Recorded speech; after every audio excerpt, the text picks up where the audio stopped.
그런데 여러분들은 안식일이라는 날을 정의할 때마다 어떤 말이 가장 먼저 떠올려지십니까? 아마도 안식일은 하나님께서 우리에게 주신 쉬는 날이다라는 생각이 가장 먼저 떠올려질 것입니다. 왜냐하면 안식일은 표현 그대로 하나님께서 인간에게 쉬라고 허락해 주신 특별한 축복의 날이기 때문에 그렇습니다. 그래서 많은 재림교인들은 자연스럽게 이 안식일을 예수 그리스도께서 선포하신 하나의 초청과 연결짓기를 좋아하는 것 같습니다. 그것은 바로 오늘의 본문 말씀인 수고하고 무거운 짐 진 자들아 다 내게로 오라 내가 너희를 쉬게 하리라는 마태복음 11장 28절의 말씀입니다. 그래서 우리는 자연스럽게 안식일에 교회에 나올 때마다 내 짐을 내려놓고 하나님 안에서 편하게 쉬는 그런 장면을 꿈꾸게 되고, 저도 안식일 학교를 맡고 있지만 안식일 학교를 열 때마다 성도 여러분들에게 일주일에 무거운 짐을 다 내려놓고 이제는 하나님 품 안에서 쉬자라는 초청을 자주 전하기도 하게 되는 것 같습니다. 여러분, 그렇다면 우리는 이 안식일에 과연 잘 쉬고 있느냐는 것입니다. 어떤 분들은 농담을 섞어서 이런 이야기도 하시는 것 같습니다. 안식일은 분명히 사람에게 쉬라고 주신 날인데 목사님들은 말할 것도 없고 성도들도 이 안식일이 가장 일이 많고 가장 바쁜 날이다라고 이야기하기도 하는 것입니다. 실제로 우리가 안식일에 하나님의 전을 찾지 않고 가족들과 함께 혹은 사랑하는 사람들과 함께 특별한 장소를 구별하여 시간을 보낸다면 아마 우리는 더 여유 있게 하루를 보낼 수 있을지도 모르겠습니다. 아침 일찍 일어나서 이것저것 외출 준비를 해야 하고 때로는 정말 일어나기 싫어하는 아이들과 씨름해 가면서 교회 갈 준비를 하는 것에서 해방된다면 아마도 안식일이 좀 더 즐겁지 않을까 하는 생각이 들기도 하는 것이지요.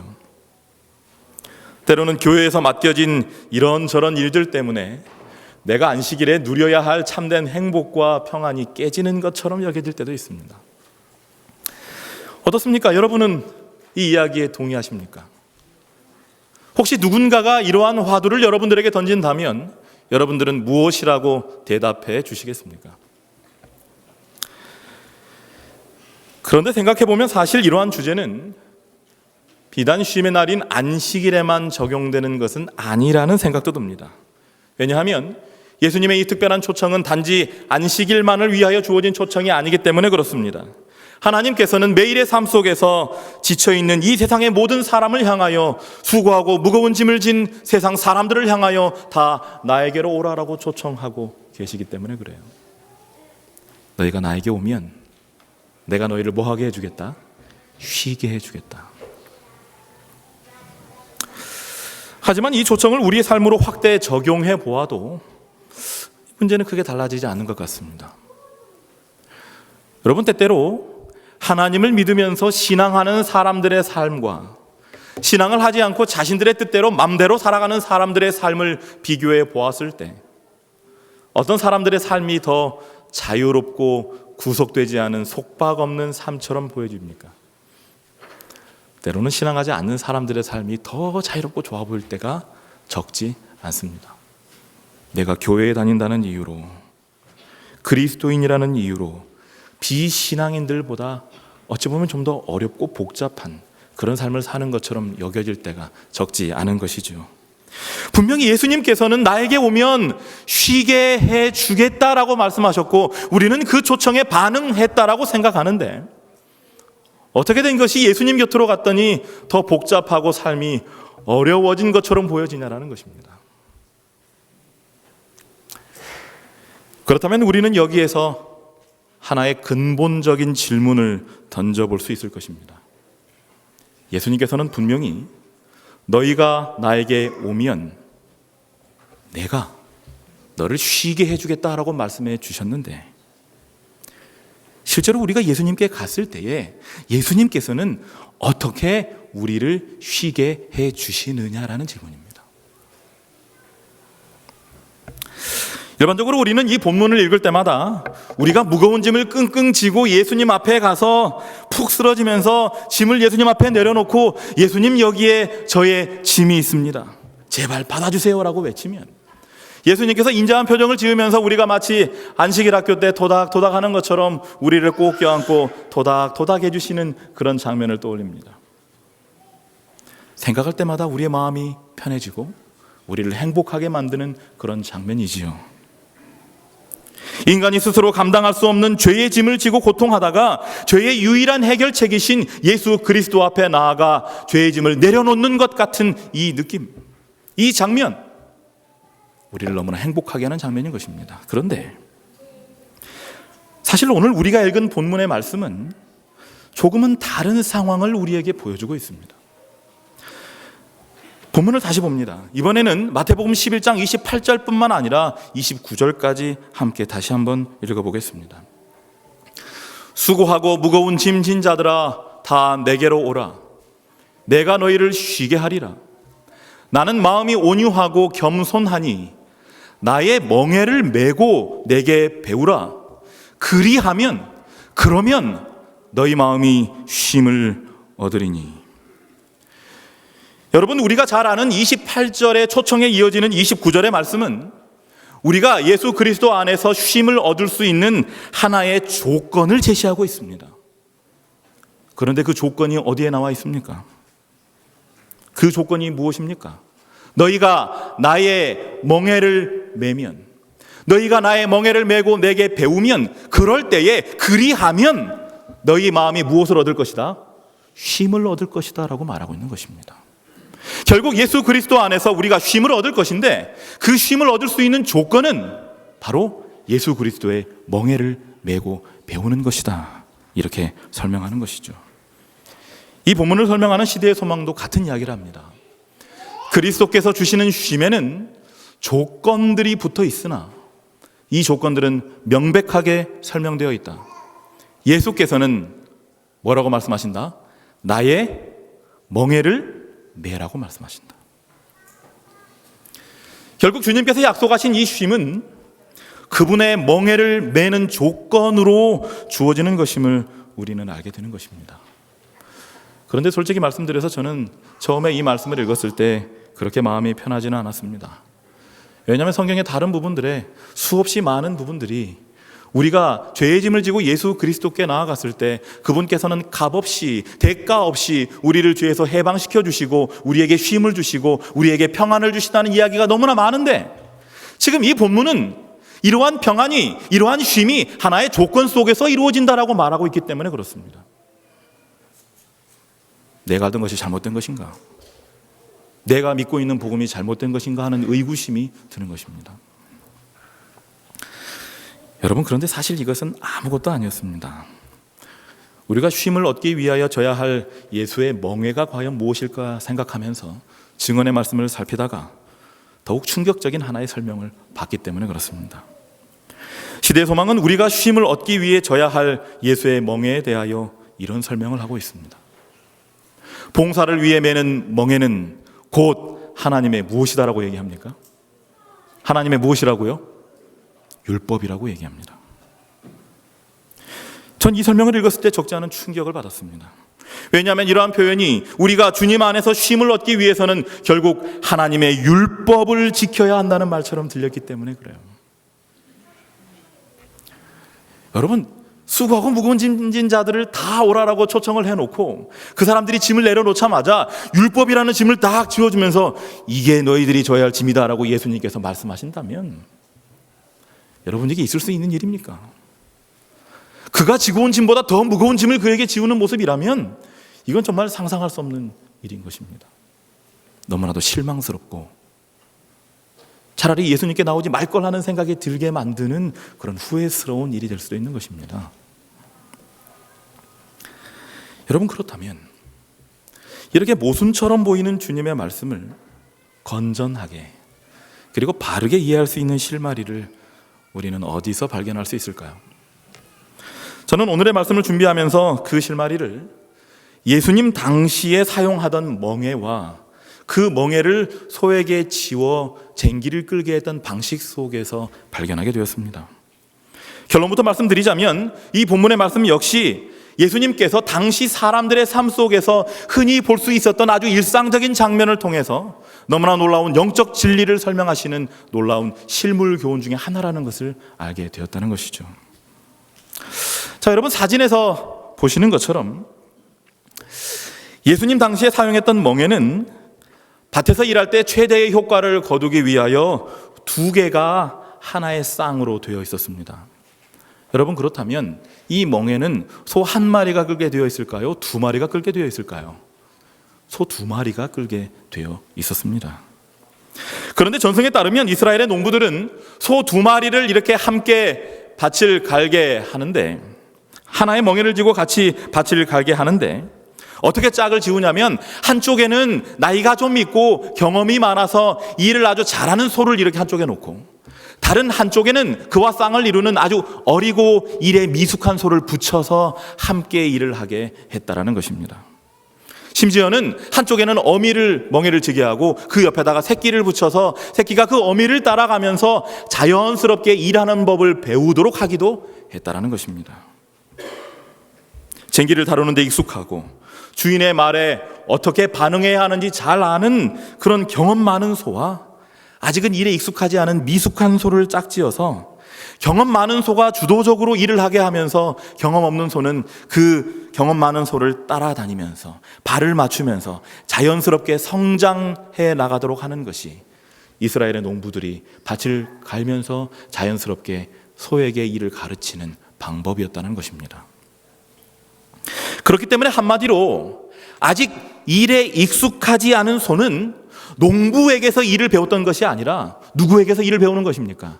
자기보다 경험 많은, 내 곁에서 함께 땀을 흘리며 걸어가며 일하는 그 소에게서 일을 배웠다는 것을 우리는 알게 된다는 것이죠. 여러분, 그렇기 때문에 예수님께서 사람들을 모아놓고 영적인 진리를 설명하시면서 이 멍에에 대한 이야기를 하실 때에 그곳에서 이렇게 말씀을 듣던 사람들은 자연스럽게 소 2마리가 쟁기를 끌고 가는 그런 모습을 상상할 수 있었다는 것입니다. 그러면서 자연스럽게 하나의 능숙한 소가 곁에 있는 연약한 소를 도와 함께 멍에를 지고 걸어가는 모습을 그들은 쉽게 떠올릴 수 있었다라는 것이죠. 그런데 예수님께서 무엇이라고 이어서 말씀하신다고요? 나의 멍에를 메고 내게 배우라고 말씀하셨다는 것입니다. 여러분, 미숙한 소가 누구에게서 일을 배운다고 말씀드렸습니까? 농부가 아니라 자기의 곁에서 함께 땀을 흘리는 그 소에게서 배운다고 말씀을 드렸습니다. 그렇다면 예수님께서 나의 멍에를 메고 내게 배우라라고 말씀하셨다면 그 이야기는 무슨 이야기냐면 네가 나와 함께 무엇을 지자? 멍에를 지자라는 이야기와 다르지 않은 그런 이야기였음을 알게 된다는 것이죠. 예수님께서는 사람들을 향하여 너희들이 쉼을 얻기 위해서 나의 멍에, 예수의 멍에를 져야 한다라고 말씀하셨을 때 그곳에 있는 사람들의 마음속에 예수님께서 나와 함께 이 멍에를 매자라고 말씀하시는 것임을 알아듣는 일이 있었다라는 거죠. 여러분, 그렇기 때문에 예수님께서 자신을 소개하시면서 무엇이라고 말씀하신 것입니까? 마태복음 11장 29절에 나는 마음이 뭐하고 온유하고 겸손하니라는 말씀을 덧붙이신 것입니다.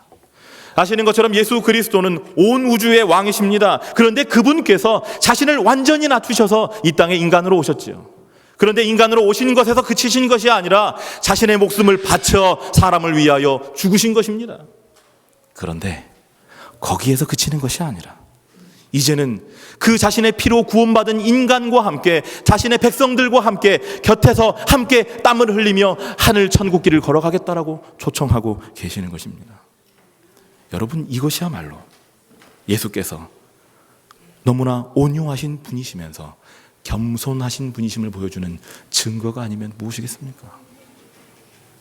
온유하고 겸손하신 예수 그리스도께서 나와 함께 멍에를 매자라고 초청하고 계시는 거죠. 여러분, 그렇기 때문에 예수님께서 말씀하신 나의 멍에, 예수의 멍에는 예수님께서 자 이거 좀 져봐라 하고 우리에게 던져주시는 그런 멍에가 아님을 잊지 말게 되기를 간절히 바랍니다. 예수의 멍에는 예수님께서 던져주시는 그런 멍에가 아니라 예수님께서 먼저 치시고 연약한 우리에게 한쪽 어깨를 내어주시는 것처럼 나와 함께 이 길을 걸어가자라고 내어주시는 멍에임을 잊지 말게 되기를 간절히 바랍니다. 우리가 이 사실을 이해할 때 우리는 이 말씀을 오해 없이 읽을 수 있게 된다는 것입니다. 여러분, 그렇다면 예수님과 함께 멍에를 맨다는 것은 무슨 의미일까요? 먼저 예수 그리스도와 함께 발을 맞춰 걸어가는 것이다 라고 말할 수 있겠습니다. 여러분, 일에 능숙한 사람과 때로는 일에 미숙한 사람이 함께 일할 때에 누가 더 힘들다고 생각하십니까? 일 못하는 사람이 더 힘든 것 같습니까? 일은 잘 하는데 어떻게든 이 사람 데리고 일해야 하는 사람이 더 힘든 것 같습니까? 아마 많이 경험해 보신 분들은 아시겠지만 일 못하는 사람과 함께 일하는 게 더 힘듭니다. 다시 말해서 일을 잘하는 소가 일을 못하는 소, 혹은 자기의 새끼와 함께 이 멍에를 끈다라는 것은 일을 잘하는 입장에서는, 어미의 입장에서는 굉장한 희생이 될 수밖에 없는 일인 것이지요. 나가야 될 방향도 모르는데 고집을 부리면서 이쪽으로 가야 하는데 이쪽으로 가려고 힘을 쓰는 그 소를 데리고 같이 멍에를 지고 있다면 얼마나 힘든 일이겠습니까? 여러분, 그렇다면 내 곁에서 이렇게 능숙한 소가 혹은 내 어미가 나를 데리고 어떻게든 일하기 위하여 땀을 뻘뻘 흘리고 있을 때에 반대편에 있는 미숙한 소의 입장에서는, 자녀된 입장에서는 그가 할 수 있는 최선의 것은 무엇이겠습니까? 이리 갑시다 저리 갑시다 말하는 것일까요? 어떤 것이 그 미숙한 소가 할 수 있는 최선의 일이겠습니까? 그것은 어떻게든 누구에게 발걸음을 맞추는 것입니까? 능숙한 소에게 발걸음을 맞추는 것이 되는 것입니다. 그 소가 다리를 들면 같이 들고, 이쪽으로 가자 하면 이쪽으로 가고, 저쪽으로 가자 하면 저쪽으로 가는 것이 서로가 편하고 일도 잘할 수 있는 유일한 길이라는 것이죠. 어린 소가 자기 고집을 꺾고 자신의 곁에서 묵묵히 쟁기를 끌고 있는 소와 발을 맞출 때 쟁기는 더욱 힘있게 끌려질 것이고, 그리고 그 발을 맞추는 과정을 통하여 그 어린 소도 성장하게 되는 것입니다. 생각해보면 이러한 과정은 그리스도인들이 영적으로 성숙해 나가는 과정과도 매우 닮아 있습니다. 경험이 없는 소가 경험 많은 소를 따라 그 길을 걸어갈 때 자기도 모르게 그 일을 잘 감당할 뿐만 아니라 어느새 성장해 있는 것처럼, 예수 그리스도를 믿고 하나님의 자녀가 되기로 결심한 그리스도인들이 누구와 동행할 때, 예수 그리스도와 동행할 때, 예수 그리스도와 그들의 삶의 발걸음을 맞출 때, 예수 그리스도와 그들의 삶의 방향을 일치시킬 때에 그들 역시 성장하게 되고 그들의 삶 속에서 놀라운 일들이 일어나게 되는 것을 경험하게 된다는 것입니다. 그들이 계속해서 예수와 발을 맞출 때 그들 안에서 거룩한 변화가 일어납니다. 예수 그리스도의 원칙이 그들의 삶의 원칙이 됩니다. 그리고 그들이 거룩한 성품을 닮아가게 됩니다. 다시 말해 거룩한 모방이 그들의 삶 속에서 일어나게 된다는 거죠. 성경학자들은 이러한 거룩한 모방을 하나의 단어로 설명하기 좋아합니다. 바로 성화라는 단어입니다. 연약한 그리스도인들이, 그들이 아직 연약하지만 예수 그리스도와 함께 그들의 생애를 걸어갈 때 그들의 삶 속에서 자연스럽게 예수를 닮아가는, 예수의 성품이 드러나는 변화, 이러한 성화가 우리의 삶 속에서도 경험되기를 간절히 바랍니다. 여러분, 이러한 단계에 이르렀을 때 우리는 우리의 마음을 불편하게 했던 시대의 소망의 설명이 이해되는 것입니다. 시대의 소망이 예수 그리스도의 멍에를 가리켜서 무엇이라고 설명했습니까? 무엇이라고 설명했어요? 율법이라고 설명했습니다. 여러분, 우리가 예수님처럼 살아가는 것, 예수님의 뜻에 살아간다면 그것은 율법에 저촉되는 삶이 되겠습니까? 율법에 일치하는 삶이 되겠습니까? 분명히 율법에 일치하는 삶이 될 것입니다. 왜냐하면 율법이란 하나님의 뜻이기 때문에 그렇습니다. 하나님께서 우리 인생들을 향하여 어떻게 살기를 바라시는 당신의 뜻을 보여주시는, 당신의 성품을 보여주시는 것이 율법이기 때문에 우리가 자연스럽게 예수 그리스도와 발을 맞추며 살아간다면 우리는 율법을 지키며 살아가는, 우리의 삶 속에서 하나님의 법이 지켜지는 그러한 경험에 이르게 된다는 것이죠. 그렇기 때문에 예수의 멍에를 진다는 것은 하나님의 법대로 살아가는 것이 되는 것입니다. 우리가 억지로 지키려 하는 것이 아니라 우리가 자연스럽게 내 곁에서 걸어가시는 예수 그리스도와 보조를 맞출 때에 우리는 하나님의 법이 우리의 삶에서 이루어지는, 지켜지는 경험을 하게 된다는 것이죠. 그런데 여러분, 만약 어린 소가 어디로 갈 줄도 모르면서 자기의 뜻대로 어디론가 가려고 계속하여 힘을 쓴다면 얼마나 힘들겠습니까? 그 쟁기가 제 방향으로 가겠습니까? 결국은 실패하고 낙담할 수밖에 없을 것이에요. 마찬가지입니다. 우리가 하나님의 법을 내 뜻대로 내 힘으로 지키려 하는 것은 마치 경험 없는 소가 쟁기를 맘대로 끌고 가려 하는 것과 다르지 않다는 거죠. 결과가 무엇이라고요? 실패인 것입니다. 실망인 것입니다. 그러므로 기억하시기 바랍니다. 하나님의 법이 우리의 삶 속에서 이루어지게 하는 유일한 방법이 있는데 그것은 누구와 함께 걷는 것입니까? 예수 그리스도와 함께 걷는 것입니다. 우리의 발걸음이 거룩하신 예수 그리스도가 걸어가는 천국의 길에 일치하는 그런 주의 자녀들 되시기를 간절히 소망합니다. 여러분, 그런데 우리가 이 예수의 멍에에 대한 하나님의 말씀을 묵상하면서 결코 잊어서는 안 될 하나의 본질적인 사실이 있습니다. 그것은 이 멍에라는 도구가 가진 근본적인 목적과도 관련되어 있습니다. 아시는 것처럼 소에게 왜 멍에를 지웁니까? 소에게 멍에를 지우면 소가 좀 이렇게 멋져 보이니까 소에게 멍에를 지웁니까? 왜 소에게 멍에를 지웁니까? 소에게 멍에를 지우는 것은 그 멍에에다가 쟁기를 연결해서 밭을 갈기 위하여 소에게 멍에를 지우는 것입니다. 다시 말하면 멍에라는 것은 결국은 사역을 위한 도구라는 것입니다. 여러분, 만약 소 두 마리에게 멍에를 지웠으나 쟁기가 연결되어 있지 않아서 소 두 마리가 사이좋게 밭을 이렇게 노니는 장면을 상상해 보겠습니다. 소 두 마리가 아주 발을 맞춰서 사이좋게 이쪽으로도 갔다가 저쪽으로도 갔다가 이렇게 뛰어다니면서 서로 좋다고 깔깔거립니다. 그런데 만약 그렇게 소들이 행복하게 돌아다닌다 한들 그 소들이 멍에를 진 이유가 있을까요? 없을까요? 그렇게 되면 소가 멍에를 질 필요가 없는 것이죠. 왜냐하면 소가 멍에를 졌으나 그들이 사역하지 않는다는 것은 아무런 피해 없이 멍에를 맨 것과 다르지 않기 때문에 그렇습니다. 분명히 멍에는 사역을 위한 도구인 것이죠. 여러분, 그렇기 때문에 예수의 멍에를 진다라는 것, 예수 그리스도와 함께 멍에를 진다는 것은 편안하게 쉬는 그런 삶을 이야기하는 것이 아니라는 것입니다. 멍에를 왜 진다고요? 사역하기 위해서요. 일하기 위해서 진다는 것입니다. 결국 예수 그리스도와 함께 멍에를 진다는 것은 예수 그리스도와 함께 사역하는 것을 의미하게 된다는 것이죠. 여러분, 예수님은 결코 우리와 함께 같이 놀러 다니자, 그런데 놀러 다닐 때 심심하니까 그냥 멍에라도 하나 매자, 이렇게 말씀하신 것이 아님을 기억해야 합니다. 예수 그리스도께서 멍에를 매라 말씀하신 것은 나와 함께 일하자. 너희가 나와 함께 있어 내가 해야 하는 그 사역을 함께 하자는 것이 예수의 멍에를 지라는 말씀의 핵심임을 기억해야 하는 것이죠. 그렇기 때문에 진정으로 예수의 멍에를 맨 사람이라면 예수님이 주목하신 곳을 함께 바라보게 될 것입니다. 함께 예수와 걷다가 예수 그리스도의 발이 멈추는 곳에 함께 멈추게 될 것입니다. 그리고 그곳에서 예수님이 손을 펼쳐 사역하실 때 우리도 연약한 우리의 손을 펼쳐 사역하게 될 것입니다. 그것이 바로 예수의 멍에를 함께 진다는 말의 의미인 것입니다. 내가 예수의 멍에를 맸으나 예수님과 함께 일하기는 싫어한다라고 말하면 그 사람은 거짓인 것입니다. 그런 예수의 멍에를 맨 사람이 아닌 것이에요. 서두에서 말씀드린 것처럼 어떤 사람들은 예수님 안에서 경험하는 쉼이 아무 일도 하지 않고 편안하게 쉬는 것이라고 오해하기도 해요.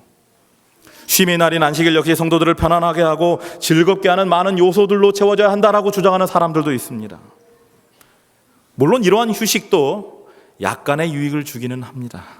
하지만 분명히 우리가 기억해야 할 것이 있는데, 하나님께서 우리에게 원하시는 쉼은 세상 사람들이 말하는 것처럼 우리의 몸을 편안하게 하고 우리의 마음에 아무런 부담 없이 지내는 그런 쉼을 말하는 것이 아니라는 것입니다.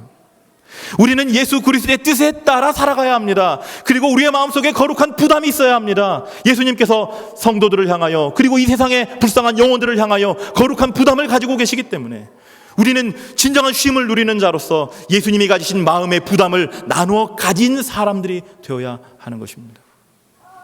그러므로 결코 예수 그리스도 앞에서 예수님, 저는 아무런 부담도 가지고 싶지 않습니다, 예수님, 저는 아무런 일도 하지 않고 싶습니다라고 말해서는 안 되는 것입니다. 그것은 저는 무엇을 지기 싫습니다라고 말하는 것이에요? 예수의 멍에를 지기 싫습니다라고 말하는 것과 다르지 않기 때문에 그렇습니다. 말씀을 살피면서 이제 이 힘과 멍의 관계에 대해 어느 정도는 알게 된 것 같은데, 예수님께서 자신 있게 말씀하신 이 마지막 30절의 말씀이 조금 부담이 됩니다. 예수님께서 30절에 무엇이라고 말씀하시냐면, 이는 내 멍에는 어떻고 쉽고 내 짐은 뭐하다 말씀하셨어요? 가볍다라고 말씀하셨기 때문에 그래요. 그런데 분명히 예수님께서는 내 멍에는 쉽고 내 짐은 가볍다라고 말씀하셨는데, 살아가다 보면 예수 그리스도의 멍에는 왜 이리도 무겁고 왜 이리도 어렵고 우리를 힘들게 하는 것인지 모르는 때가 이르는 것입니다. 왜 이런 일이 일어나게 될까요? 예수님께서 우리의 힘을 너무 과대평가하셔서 이 정도는 질 수 있어 했는데 우리가 감당을 못하는 걸까요? 군대에 막 입대하게 되면 훈련소에서부터 흔히 말하는 이 사회의 물을 빼기 위하여 조교들이 욕도 많이 하고 기합도 많이 줍니다. 아들을 군대에 보내보신 분들이 얼마나 계신지는 모르겠지만, 그 훈련소에서 훈련소에서 이 입소대라는 곳이 있는데, 그곳에서 아주 이렇게 부모님들을 향하여 거수 경례를 하고 눈물을 뿌리며 이제 부대 안으로 들어갑니다. 그러면 부모님들은 이제 우리 아들이 군대에 들어갔구나 생각해서 집으로 돌아가십니다. 그러면 조교들이 운동장을 바라보면서 이제 부모님들이 다 갔구나 라고 판단이 되면 어떻게 하냐면 다시 데리고 연병장으로 나옵니다. 그리고 그때부터 무엇이 시작되냐면, 이제부터 너희들은 사회인이 아니다, 너희들은 군인이다 말하면서 계속해서 굴리는 것이에요. 그런데 그때 주는 기합 중에 하나가 어떤 거냐면, 옆 사람과 이렇게 어깨 동무를 하고 앉았다 일어났다를 반복하는 그런 기합입니다.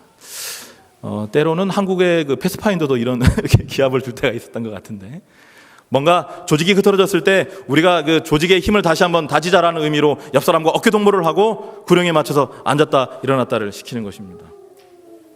여러분, 그런데 이게 쉬울 것 같습니까? 어려울 것 같습니까? 처음에는 굉장히 어렵습니다. 굉장히 어려운 이유가 있습니다. 그것은 3사람, 심지어는 10사람까지도 그것을 하는데, 앉아 했을 때에 사람마다 앉는 속도가 다 뭐하기 때문에 그래요? 다르기 때문에 그렇습니다. 어떤 사람은 저처럼 몸이 무겁거나 성격이 급해서 풀썩 주저앉는데, 어떤 사람은 느긋하게 주저앉습니다. 일어나 하면 어떤 사람은 혼날까봐 겁나서 벌떡 일어나는데, 힘들어 죽겠는데 왜 이렇게 일어나라고 하나 하면서 천천히 일어나는 사람이 있어요. 자, 이렇게 앉을 때의 사람의 리듬이 다르고 일어설 때 사람의 리듬이 다르기 때문에 힘이 드는 것입니다. 그런데 재미있는 것은 이 기합은 점점 이렇게 받다 보면 쉬워집니다. 왜 쉬워지는 줄 아십니까? 무엇이 서로 맞아떨어지기 시작하니까 그래요. 그들의 리듬이 서로 맞아떨어지기 때문에 그렇습니다. 앉는 속도가 비슷해지고 일어나는 속도가 비슷해져요. 여러분, 그러면 아주 놀라운 일이 일어납니다. 전에는 앉는 것도 너무 힘들고 일어나는 것도 너무 힘들었는데, 어느 순간에는 내가 힘을 주지 않아도 옆 사람이 나를 데리고 앉았다가 때로는 일어나게 해주는 그런 일까지도 벌어진다는 거죠. 왜 그렇습니까? 그들의 호흡이 맞아떨어지기 때문에 그래요. 저는 우리에게 맡겨져 있는 예수의 멍에가 가지는 무게 역시 이러한 원리 속에서 이해될 수 있을 것이라는 생각이 듭니다. 여러분, 우리가 예수님과 함께 멍에를 지고 걸어갈 때에 우리의 발걸음이 예수 그리스도와 정확하게 맞아떨어지면 떨어질수록 그 멍에는 무거워질까요? 가벼워질까요? 가벼워질 것입니다. 예수님의 걸어가시는 그 발자취에 따라 우리가 예수님과 보조를 정확하게 맞추면 맞출수록 우리는 아주 편하게 그 짐을 질 수 있는 것입니다. 그런데 만약 우리의 발걸음이 예수님이 걸어가시는 발걸음과 엇박이 나기 시작한다면 어떤 일이 벌어질까요? 힘든 것입니다. 정말 이 멍에를 나 혼자 진 것처럼 너무나 힘들게 여겨지는 일이 일어날 수밖에 없다라는 것이죠. 여러분, 그렇기 때문에 우리가 지고 있는 예수의 멍에의 무게는 무엇에 달려 있다고요? 예수 그리스도와의 호흡에 달려 있음을 기억하게 되시기를 바랍니다. 우리가 예수님과 보조를 잘 맞추면 맞출수록, 우리가 좀 더 예수님 앞에서 순종하고 예수님 앞에 우리의 모든 이기심을 내려놓고 굴복한다면 우리는 더 쉽게 예수의 멍에를 질 수 있는 것입니다. 그렇기 때문에 예수님께서 뭐라고 말씀하셨어요? 너희가 내 멍에를 지고 내게 배울 때에 내 짐은 뭐하고? 쉽고 내 멍에는 가벼울 것이다. 증언의 말씀은 이러한 삶의 원리를 이렇게 설명하고 있습니다. 이 말씀은 우리가 함께 읽었으면 좋겠습니다. 매일 주님을 찾는 가운데 읽겠습니다. 시작. 매일 주님을 찾는 가운데 회개하고 하나님 안에서 영적 선택을 자유롭고 즐거운 마음으로 하며 그분의 영광스러운 초청에 기쁜 마음으로 응하여 그리스도의 멍에 곧 순종과 봉사의 멍에를 맨다면 모든 불행이 없어지고 모든 어려움이 제거되며 현재 직면하고 있는 모든 복잡한 문제가 해결될 것이다. 여러분, 우리의 삶에 많은 불평거리들이 있고 적지 않은 문제들이 있고 셀 수 없는 복잡한 일들이 너무 많습니다. 때로 우리는 그것들로 인하여 우리의 쉼을 잃어버립니다. 그러나 오늘 하나님의 말씀과 증언의 말씀은 우리가 순종과 봉사의 멍에, 예수 그리스도의 멍에를 맬 때에 이러한 것들로부터 벗어나 온전한 쉼과 자유를 누리게 될 것이라고 약속하고 계십니다. 세상에 많은 사람들은 주님을 떠나 사는 것이 어떠한 구속에서라도 벗어나서 내가 즐기고 싶은 것들을 마음껏 즐기는 것이 진짜 쉼이다라고 얘기합니다. 그러나 그러한 모든 시도들의 결과는 모든 것을 누려보았던 솔로몬이 그의 마지막에 내가 다 해봤는데 하나도 남는 것이 없다, 모든 것이 헛되다라고 고백했던 것처럼 헛됨으로 남을 수밖에 없음을 기억하게 되시기를 바랍니다. 여러분, 우리의 진정한 쉼은 우리가 주님과 함께 멍에를 질 때에 얻어집니다. 우리가 주님과 함께 멍에를 지고 정말 세상을 향하여 나아갈 때, 주님과 함께 천국을 향하여 걸어갈 때 우리는 세상이 줄 수 없는 평안, 오로지 예수님만이 주실 수 있는 그 평안과 쉼을 경험할 수 있을 것입니다. 오늘 함께 말씀을 나눈 우리 모두의 삶 속에 이러한 예수 그리스도의 평안이 임하게 되기를 간절히 바랍니다. 우리가 이 일을 위하여 즐겨 예수의 멍에를 매게 되기를 간절히 바랍니다. 예수님과 발 맞추는 그 순종의 멍에, 그리고 예수님이 가시는 곳을 따라가 함께 사역하는 그 봉사의 멍에가 우리의 등에 지어져 있는 무게임을 기억하시면서 기쁨으로 이 짐을 감당하시는 거룩한 주의 자녀들 되시기를 바라며 오늘의 말씀을 마치겠습니다.